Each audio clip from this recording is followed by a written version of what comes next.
नमस्कार, बाजार अगले हफ्ते में आप सभी का स्वागत है। मैं हूं स्वाति रायना। इस शो में हम आपको बताएंगे आज बाजार में कैसा रहा कारोबार, पूरा एक्शन, साथ ही अब अगले हफ्ते और खास तौर पर सोमवार को क्या बनाएं आप स्ट्रैटेजी। और अगले हफ्ते की स्ट्रैटेजी बताने के लिए हमारे साथ हमेशा की तरह शो में शामिल हो चुके हैं जी बिजनेस के मैनेजिंग एडिटर अनिल सिंघवी। अनिल जी, बहुत स्वागत है एक बार फिर से आपका शो में। साथ ही हमारे साथ खास मेहमान हैं, उनका भी परिचय करा दे। हमारे साथ है ट्रेड स्पिरिट ब्रोकिंग के संदीप जैन। संदीप जी वेलकम। और साथ ही पूरी रिसर्च टीम है हमारे साथ, उनका भी परिचय करा देते हैं। कुशल गुप्ता से जानेंगे कैसा रहा आज बाजार का हाल, ग्रासिम के कैसे रहे नतीजे और अगले हफ्ते के ट्रिगर्स हम जानेंगे मानसी दवे से। एविएशन शेयर में तेजी की वजह हमें बताएंगी सृष्टि, और साथ ही सन फार्मा क्यू फोकस में जानेंगे देवांशी आशर से। लेकिन उससे पहले जरा बाजार के आज के एक्शन पर एक नजर डाल लेते हैं। तो हफ्ते का आज अंतिम कारोबारी दिन, शेयर बाजार भले ही सपाट बंद हुआ, लेकिन निफ्टी बैंक खास तौर पर आज फोकस में रहा, क्योंकि रिकॉर्ड ऊंचाई को निफ्टी बैंक ने छुआ। निफ्टी बैंक 350 अंक आज उछला और नई रिकॉर्ड ऊंचाई पर पहुंचा। वहीं निफ्टी की बात की जाए तो 10 पॉइंट की हल्की गिरावट देखी गई। 15,163 के लेवल पर निफ्टी बंद हुआ और सेंसेक्स 13 अंकों की बढ़त के साथ 51,544 के स्तर पर बंद हुआ। एफआईआईज और डीआईआईज के डेटा क्या संकेत दे रहे हैं, उस पर भी एक नजर डालें तो एफआईआईज यानी विदेशी संस्थागत निवेशकों ने कैश मार्केट में 37.33 करोड़ रुपए की बिकवाली की। वहीं डीआईआईज यानी घरेलू संस्थागत निवेशकों ने करीब 598 करोड़ रुपए की आज बिकवाली की है।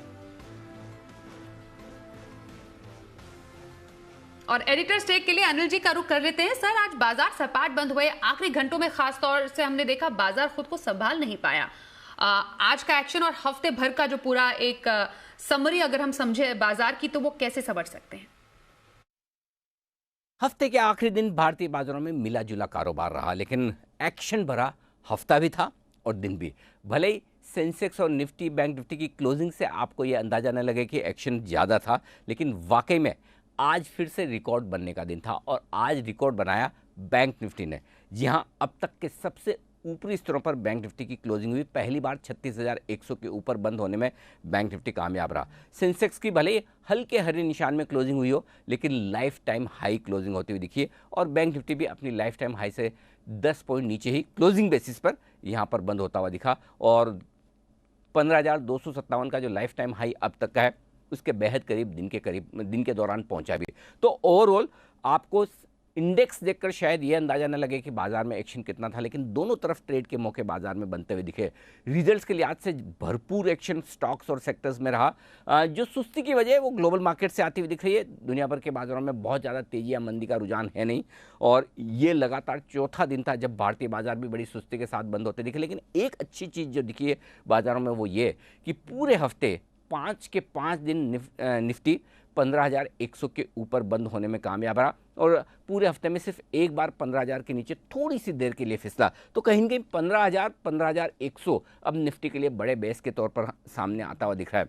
और जब दिग्गज शेयरों में निफ्टी सेंसेक्स बैंक निफ्टी में एक्शन बहुत ज़्यादा नहीं है, तो ये एक्शन पूरा मिड कैप स्मॉल कैप शेयरों में फैलता हुआ नजर आ रहा है। उसकी दो बड़ी वजह, एक तो ये कि सेंसेक्स निफ्टी इंडेक्स स्टेबल है, तो आपको ट्रेडिंग के मौके बाहर ज़्यादा मिलते हैं। और दूसरा, रिजल्ट सीजन जोरों पर है, तो ढेर सारे कैश मार्केट के स्टॉक्स है, 400-500 शेयर जो हर रोज़ अपने नतीजे पेश कर रहे हैं, उससे भी बाजार में एक्शन भरपूर बनता हुआ दिख रहा है। तो ओवरऑल आप कह सकते हैं हफ्ते दर हफ्ते आपको बहुत ज़्यादा बाजार में तेजी ना दिखे, लेकिन इंडेक्स के बाहर निकल कर देखेंगे तो बाजार में पूरा हफ्ता बड़े एक्शन वाला रहा है।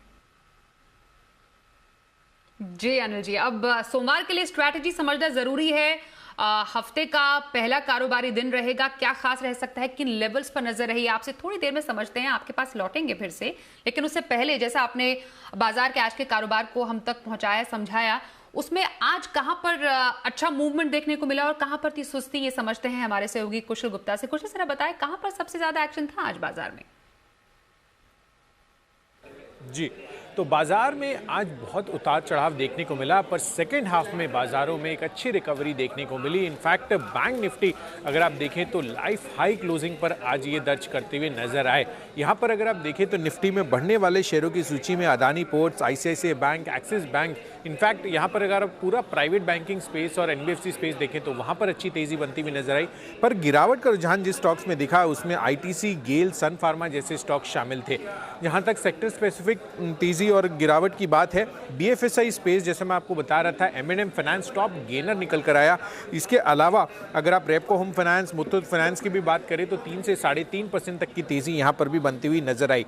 पर मेटल स्पेस जो था वहाँ पर गिरावट रही और नतीजों के बाद आप नाल्को में काफ़ी भारी गिरावट देखने को मिली, करीब 2 से 2.5% की गिरावट थी। साथ ही सेल, वेल्सपन, कॉप भी जो है आज अंडर प्रेशर देखने को मिले। FMCG स्पेस में भी गिरावट थी जिसमें ITC, ब्रिटानिया, मैरिको जैसे स्टॉक्स पर दबाव बनता हुआ नजर आया और फार्मा स्पेस की भी सिमिलर सी स्टोरी आज हमें देखने को मिली। और अंत के अगर आप जी के हिट कॉल्स की बात करें तो यहाँ पर पिरामल एंटरप्राइजेज, आशीष केलकर जी का कॉल था। साथ ही तालब्रोज ऑटोमोटिव जो है जैन साहब के जेम्स में आपको रेकमेंड किया गया था और super hit call ICICI bank पर सुमित जी की आई थी। तो ओवरऑल बाजार में आज जो उतार चढ़ाव रहा पर जी के हिट कॉल्स आज भी हिट रहे। बहुत शुक्रिया कुशल। फिलहाल बाजार पर और ज्यादा जानकारी देने के लिए आपका। अब सीधे संदीप जी का रुख कर लेते हैं। संदीप जी, पिछले हफ्ते जब बात हुई थी, बहुत शानदार बजट का हफ्ता रहा, बाजार लाइफ टाइम हाई छुआ, लेकिन उसके बाद करेक्शन का ये माहौल और उसके बाद थोड़ी बहुत बाजार में सुस्ती।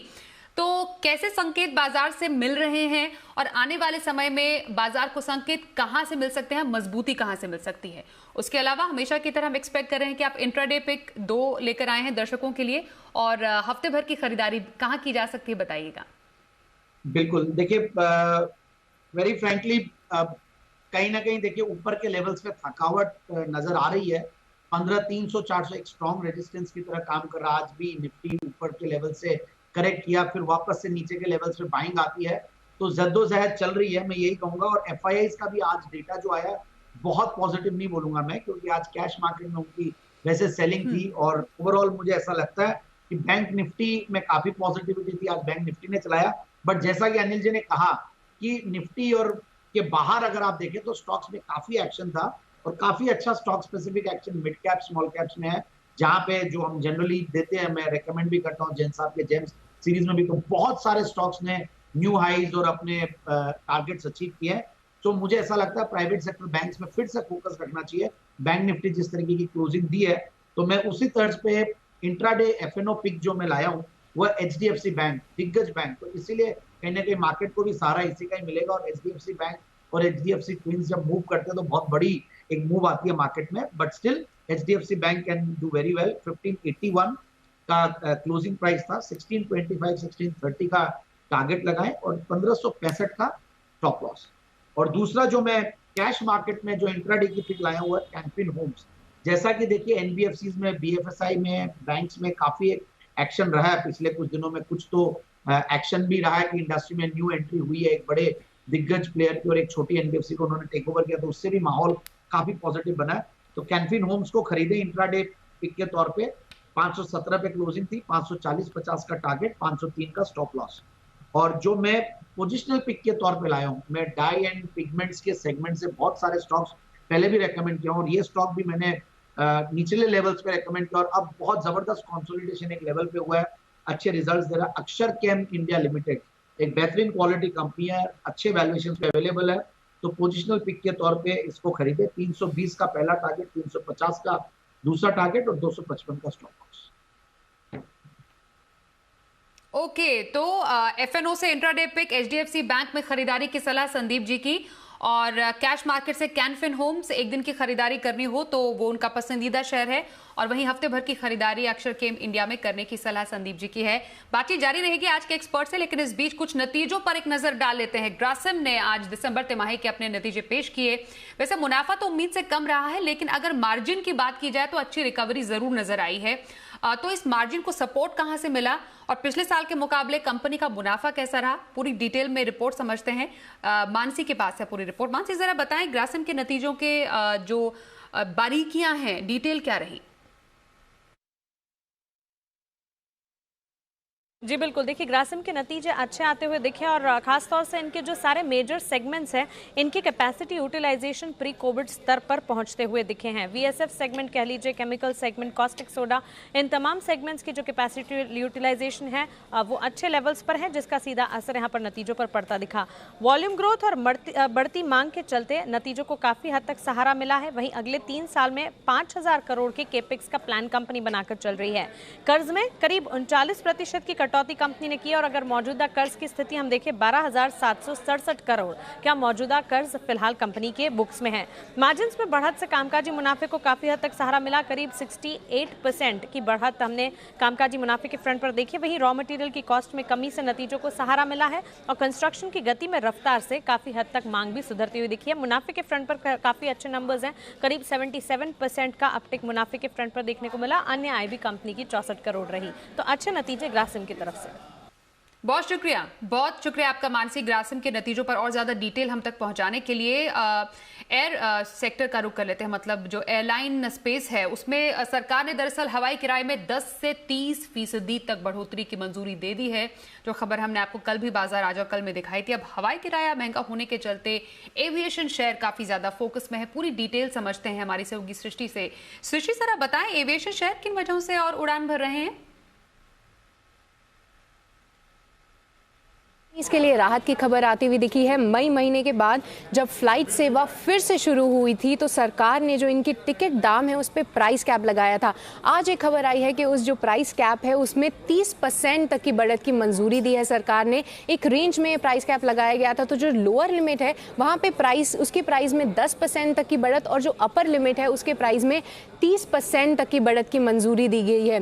ये काफ़ी पॉजिटिव खबर है दोनों ही कंपनीज के लिए, क्योंकि हम देख रहे थे कि कोविड-19 के बाद जो काफ़ी कम कैपेसिटी पे भी इनको कामकाज करने की अनुमति थी और साथ ही लोग भी इतने ज़्यादा नहीं जा रहे थे बाहर से, जिसके चलते इनके कामकाज पर काफ़ी असर पड़ा था। और ख़ासतौर से इनके मुनाफा देखें तो वहाँ पे भी मतलब मुनाफा तो था ही नहीं, पिछले कई तिमाहियों से दोनों ही कंपनीज घाटा पोस्ट कर रही थी। हालांकि तिमाही दर तिमाही इनके घाटे में गिरावट देखने को ज़रूर मिली है, पर फिर भी कहीं ना कहीं असर काफ़ी ज़्यादा था। पर अब ये खबर आने के चलते माना जा रहा है कि इनकी जो मुनाफा है, इनकी जो आय है, वहाँ पे काफ़ी सुधार देखने को मिलेगा, जिसके चलते आज दोनों ही स्टॉक्स में तेजी देखने को मिली। बहुत शुक्रिया इस पूरी खबर पर और ज्यादा जानकारी देने के लिए सृष्टि आपका। इनफैक्ट सन फार्मा पे अगर अपना फोकस शिफ्ट करें तो सेबी की तरफ से एक बहुत बड़ी राहत मिल रही है। बड़ी खबर सन फार्मा के लिए है। अब इसकी वजह से हुआ ये कि दिग्गज ब्रोकर्स का सन फार्मा पर भरोसा काफी ज्यादा बढ़ा है। और सन फार्मा को क्या राहत मिली है, दिग्गज ब्रोकर्स की राय क्या है, ये समझते हैं हमारे सहयोगी देवांशी से। बताएं देवांशी।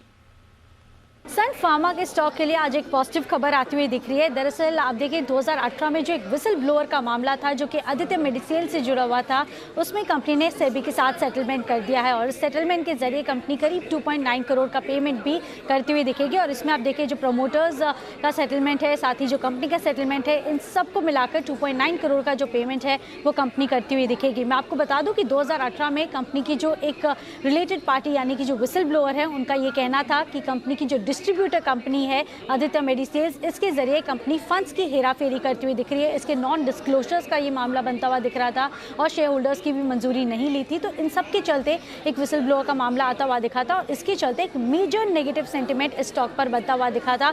अब तक हम देख रहे हैं कि इस स्टॉक पर इसका ओवरहैंग चलता हुआ दिखा था। अब इस सेटलमेंट के बाद मेजर पॉजिटिव ये है कि सेंटिमेंटल जो ओवरहैंग है वो पूरा होता हुआ दिखा है।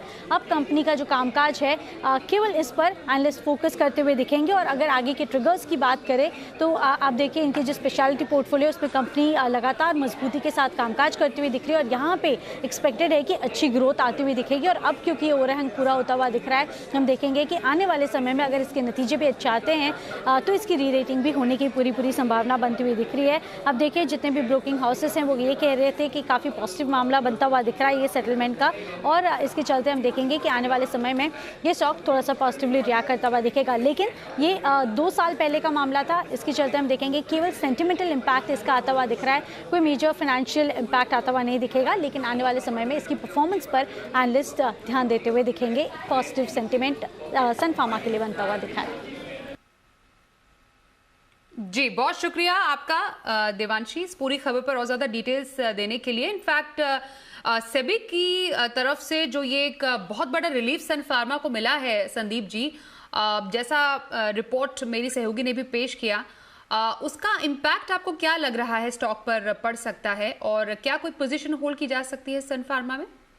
नहीं, बिल्कुल करना चाहिए। देखिए ये सर्टेनली एक बहुत बड़ी नेगेटिव न्यूज थी और इतनी बड़ी दिग्गज कंपनी, फार्मा की सबसे बड़ी कंपनी, जहाँ पे ये जब इनके ऊपर एक तरीके से ये जो लगा था एलिगेशन, तो सर्टेनली उसकी वजह से काफी पिटा भी था। उस दिन बहुत बड़ा करेक्शन आया था और उसके बाद काफी सालों तक ये अंडर परफॉर्म किया। पूरे फार्मा सेक्टर को ही। बट अब ये न्यूज कहीं ना कहीं ऐसा जिस तरीके से प्राइस में परफॉर्मेंस दिखा है तो ये ऑलरेडी डिस्काउंटेड है प्राइस में, और कंपनी ने बैलेंस शीट की क्वालिटी को भी और बेहतर किया है, डेट फ्री हो गई, ऑलमोस्ट डेट्स को रिड्यूस किया है। So overall it's a very positive news.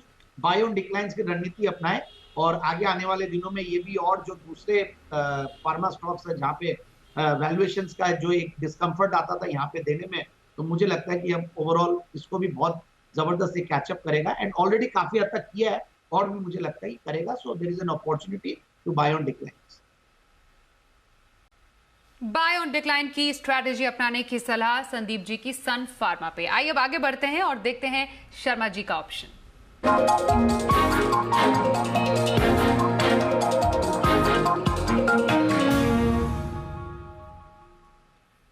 HDFC securities के वीके शर्मा जी हमारे साथ हैं फोन लाइन पर। सर बहुत स्वागत है आपका शो में। सोमवार के लिए कौन सी स्ट्रैटेजी सजेस्ट करेंगे आज? स्वाति जी, आपको और इस सेगमेंट के सभी दर्शकों को मेरा नमस्ते।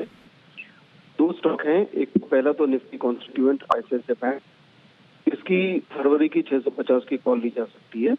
15 रुपए पे ये लास्ट क्लोज हुआ है, उसके आसपास नहीं, लेकिन ध्यान रखें स्टॉप लॉस आपको 11 रुपए रखना है और टारगेट इसका रहेगा 23 रुपए। किन्हीं भी कारणवश अगर ये स्टॉप लॉस पास हो जाता है तो आप उसको छोड़ दीजिए, फिर वो चला गया तो आप ध्यान रखिए कि आपको स्टॉप लॉस ध्यान रखना है, वो जो कहा गया उसको पूरा करना है और स्टॉक ऊपर बढ़ते ही उसको स्टॉप लॉस को भी ऊपर बढ़ाना है। अमरा राजा बैटरी भी यही रूल लागू रहेगा। उसके अंदर आपको फरवरी की 1000 कॉल लेनी है 30 रुपए पे स्टॉप।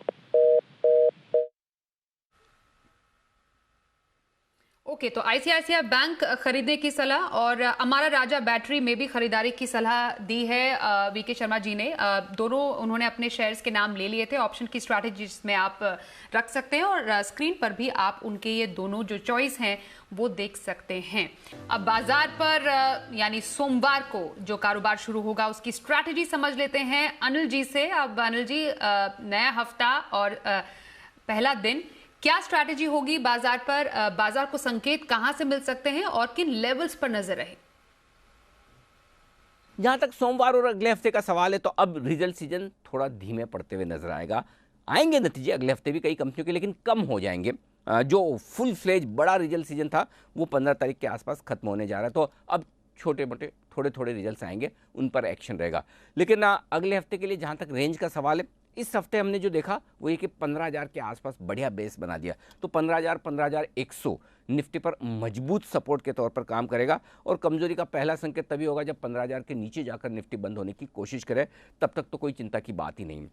15,250 के आसपास हल्की सी रुकावट है, जैसे इस बाधा को पार किया तो फिर निफ्टी 15,500 15,550 की तरफ बढ़ने की तैयारी इस हफ्ते या एक्सपायरी तक, अगले हफ्ते तक कर सकता है। तो ये आपके लिए बड़ी रेंज निकल कर आ रही है निफ्टी के लिहाज से। बैंक निफ्टी का जहाँ तक सवाल है 35,500 के आसपास अच्छा सपोर्ट ले रहा है और ऊपर 36,500 के आसपास हल्की रुकावट वाला मामला है। तो ये 1000 पॉइंट की रेंज है बैंक निफ्टी पर, जिस रेंज के बाहर किसी एक तरफ निकलेगा तो आपको ज़्यादा एक्शन आता हुआ दिखेगा। अब जहाँ तक डायरेक्शन का सवाल है, अभी तक भले ही आपको इस हफ्ते 4 ट्रेडिंग सेशन एकदम सीमित दायरे में ऊपर नीचे सुस्ती वाली क्लोजिंग देखने को मिली, लेकिन ट्रेंड जो है वो अभी भी मजबूती का बरकरार है, यानी कि ऊपर जाने की संभावना अब भी बाजार के लिए ज़्यादा है। हल्की रुकावट थकावट के लेवल के संकेत आपको दिख सकते हैं, लेकिन मीडियम टर्म ट्रेंड में किसी तरह का कोई बदलाव है नहीं। ऐसे में बाजार थोड़े और मजबूत होने की कोशिश कर सकते हैं, बशर्ते कि थोड़ा सा साथ आपको ग्लोबल मार्केट का चाहिए,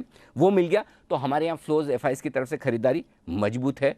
टेक्निकली बाजार मजबूत है, 5 दिनों से निफ्टी 15,100 के ऊपर बंद हुआ है, तो कहीं कोई दिक्कत की बात नहीं। Bank Nifty life time high पर बंद हुआ है, सेंटीमेंट अच्छा है, कोई दिक्कत वाली बात नहीं है।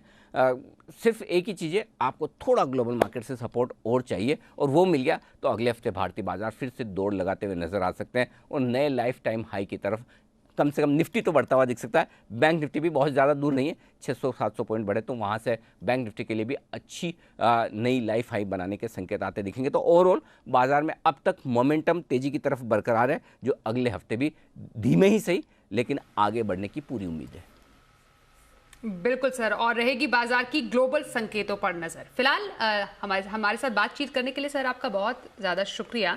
आगे बढ़ते हैं और जरा अब सोमवार के लिए ऑप्शन की स्ट्रैटेजी समझते हैं। हमारे साथ है कोटक सिक्योरिटीज के श्रीकांत चौहान। श्रीकांत जी, बहुत स्वागत है आपका शो में। सोमवार के लिए कौन सी ऑप्शन स्ट्रैटेजी आज लेकर आए हैं? Good evening. देखिए, वैसे मार्केट एक रेंज में अटका हुआ है और मुझे लगता है कि उन्हीं स्टॉक्स के ऊपर फोकस करना चाहिए जो सपोर्ट्स पे अवेलेबल है, क्योंकि अगर आप देखिए तो मार्केट 15,250 के ऊपर नहीं जा रहा है, वहां से नीचे आ जाता है, 15,000 के नीचे नहीं जा रहा है, वहां से रिबाउंड कर लेता है। तो वहां पे मुझे लगता है कि जो हिंदुस्तान लीवर है ये अच्छा सा एक रेंज बाउंड स्टॉक है। 2230-40 के रेंज के आसपास इसका अभी क्लोजिंग है। तो करंट लेवल से 2240 के जो कॉल ऑप्शन है वो बाय करने चाहिए। और अगर हम ये बाय करते हैं तो यहाँ पे हमें लगता है कि इसमें जो करंट लेवल्स है वो तकरीबन 50 के करीब के हैं। तो यहाँ पे 50 रुपए में 2240 का कॉल ऑप्शन बाय करें, 40 रुपए का स्टॉप लॉस रखें और टारगेट हम 80 रुपए के एक्सपेक्ट कर रहे हैं। अगर मार्केट चलता है अगले हफ्ते तो मुझे लगता है कि टेक्नोलॉजी और एफएमसीजी में तेजी बन सकती है। तो ऑप्शन की स्ट्रैटेजी HUL में खरीदारी की सलाह है हमारे आज के एक्सपर्ट श्रीकांत चौहान की। अब बढ़ते हैं हमारे जो गेस्ट हमारे साथ हैं संदीप जी की ओर। संदीप जी, अब लॉन्ग टर्म स्ट्रैटेजी रखनी हो तो आज कहां पर आप सजेस्ट करेंगे? बिल्कुल, मैं ऐसा सेक्टर के स्टॉक को लाया हूं जो कि वैसे अंडर परफॉर्म कर रहा था ये सेक्टर, और अब जैसे जैसे रिकवरी आ रही है तो वहां पे रिकवरी अच्छी आ रही है, और वो है जूट कंपनी है, ग्लॉस्टर लिमिटेड, एक हेमंत बांगड़ ग्रुप कंपनी है। तो पेडिग्री बहुत स्ट्रांग है, बहुत जबरदस्त कंपनी है और क्वालिटी बैलेंस शीट। और आज सेवियट ने जबरदस्त परफॉर्म किया था मार्केट में, तो मैंने देखा कि ऐसा ही स्टॉक लाया जाए जो कि दूसरा प्लेयर है, बहुत बढ़िया फंडामेंटल्स है, जिसके तो वैल्यूएशंस बहुत सस्ते हैं। आप देखिए कि 10 के पी मल्टीपल पे ये स्टॉक अवेलेबल है, डिविडेंड यील्ड करीब 3% का देता है और ऑलमोस्ट मैं यही कहूंगा कि 0.03% का इनका डेट टू इक्विटी रेशियो है। And September performance was very good, दिसंबर का रिजल्ट अभी भी आना बाकी है, बट यस, इन्होंने जिस तरीके से कैपेसिटी यूटिलाइजेशन किया है, कंपनी अपने रिकॉर्ड कैपेसिटी यूटिलाइजेशन लेवल्स पे है, तो इसीलिए मुझे और कॉन्फिडेंस आ रहा है कि रिजल्ट्स अच्छे आएंगे। और रेटिंग भी बहुत अच्छी है कंपनी की, रेटिंग्स देखना भी जरूरी होता है, और क्रिसिल की रेटिंग है और मुझे और भी कॉन्फिडेंस आ गया जब मैंने ये देखा। तो overall I am very bullish on the stock, और मुझे सबसे बढ़िया चीज लगती है इन लेवल्स पे खोने को बहुत कम है और आराम से स्टॉक को यहां से ले 630-650 के टारगेट के लिए। ओके, तो संदीप जी की राय, अगर लंबी अवधि की खरीदारी करनी हो तो ग्लॉस्टर में करने की सलाह वो दे रहे हैं। बहुत शुक्रिया संदीप जी, आप शो में एक बार फिर से हमारे साथ शामिल हुए। बाजार अगले हफ्ते में आज के लिए बस इतना ही। हमारे तमाम सहयोगियों का भी बहुत शुक्रिया हम तक एक्सक्लूसिव खबर और रिसर्च पहुंचाने के लिए। आज के लिए शो में बस इतना ही।